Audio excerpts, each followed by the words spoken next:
budget proposal for next year. And, as expected, it's a big one, with details and analysis.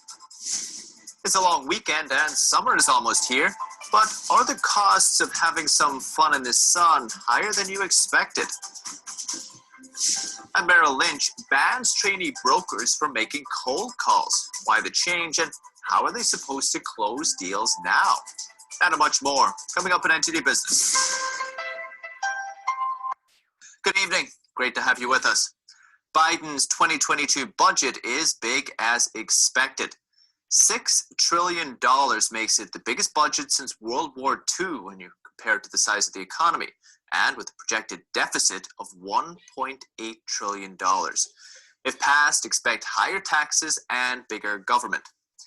The proposal is a 37% increase from 2019, before the pandemic bumped up spending.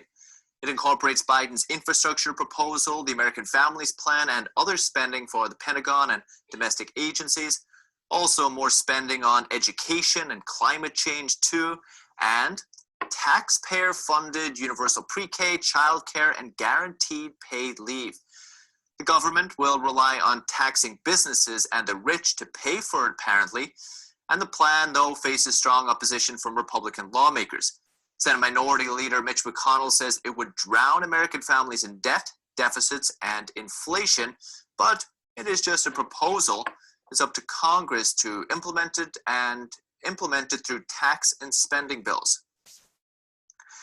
Vance Ginn says releasing the budget on a Friday evening before the Memorial Day weekend means the administration isn't too keen on discussing the details. Ginn is a former associate director at the Office of Management and Budget. He's now with the Texas Public Policy Foundation. I got his thoughts on the proposal. One thing that I notice is just more dependency on the federal government, more expansion of the federal government, more than what we would expect any other time, and definitely more than the average taxpayer's ability to pay. When you think about how this budget just for fiscal year 2022 would be $6 trillion. And if you just increase the budget by something like population growth plus inflation, that's more than $1 trillion more than what would be a responsible American budget, which is what we released recently at the Texas Public Policy Foundation.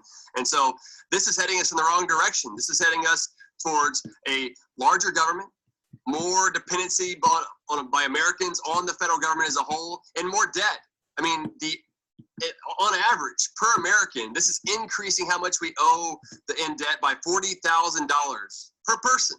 And that's on top of the $80,000 we already owe. So this is just a massive increase in the size and scope of government.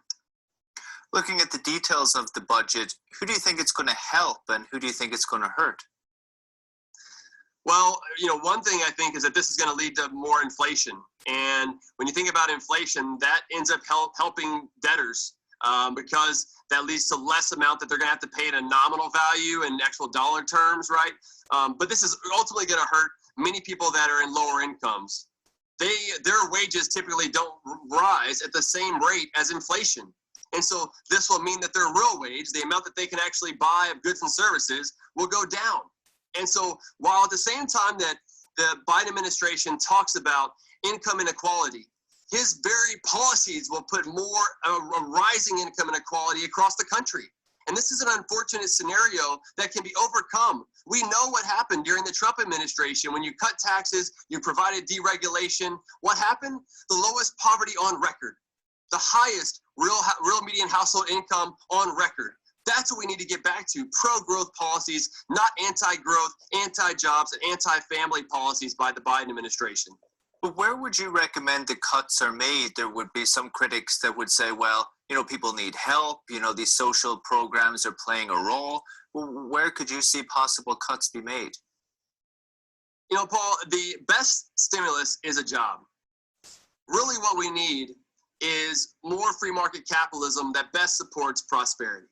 And I think the way to do that is by going in and not raising taxes, but instead find better uses of the dollars that are being collected from us as taxpayers and going to the government and using those in ways that will better help those who are in need.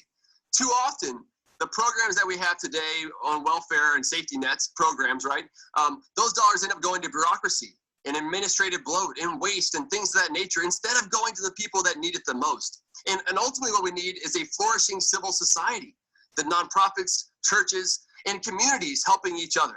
And that's, what we see a lot here in Texas. In Texas, we see a lot of that where people are helping each other and working together and responding quickly, no matter the crisis, no matter the situation that takes place. And unfortunately, the federal government and the Biden administration is taking us in the opposite direction, the California and New York model. We know that the Texas model works.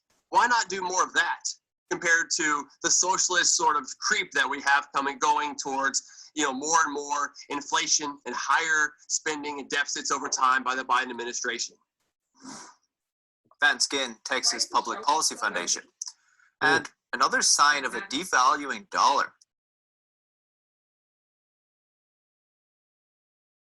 Once more, Hendrik will come and say,